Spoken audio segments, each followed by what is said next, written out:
Gold prices continue to push higher, going along with that recent move and that momentum. We've now gotten over 1880 and got our first settlement north of 1880, going back to January 7th when market was trading well over 1900. So this is a big significant settlement here, holding above 1880 for several reasons. A weaker dollar aided in that. Continued Fed involvement is always going to be bullish to gold. But really the big news is that when cryptocurrencies sold off late last week, it was a big sell-off, huge amounts of volatility over there. Gold prices rallied and held their own. That is to be expected. But cryptos have recovered over the weekend and into Monday, and gold prices didn't decline. That was expected. I think at this point, gold prices standing on their own 2 feet is very bullish, given the fact that they've struggled over the first 3 months of this year as cryptos outperformed. Now, actually, gold has outperformed cryptos going back to the beginning of April. So it'll be interesting to see how long this can continue moving in tandem, or at least seeing gold prices elevate when cryptos aren't selling off. Only time will tell there. But again, highest settlement north of 1880 since January 7th.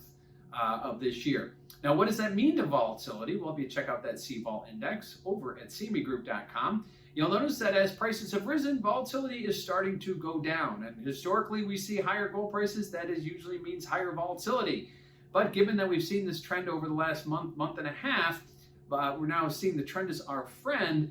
Until we see a sharp move in one direction or the other, it seems to me that volatility could be trending lower here. Again, that's a break from the historical norm, but it's not abnormal to see it happen from time to time. So volatility pushing lower despite the fact that prices are moving higher. Lastly, what do we have from positioning? Well, we can see the speculators have continued to add to their long positions, obviously fueling this rally that we've seen since the beginning of April. Speculators typically are a good canary in the coal mine, we'll call it, as to the next big move. The CFTC numbers, which come out a bit delayed, have showed us that while this rally has continued, speculators have been continuing to add.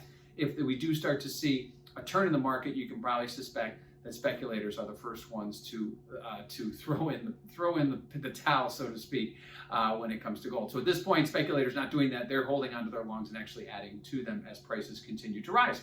So gold prices on the first day we've seen in a long time a rally, highest settlement since January, and cryptos are rallying. So a lot moving positive here for gold. How long can it be sustained? Obviously, inflation data coming out later this week's got to have a lot to say with that. The Fed and the dollar will all play a key role in how we see gold prices transcend as the week goes on.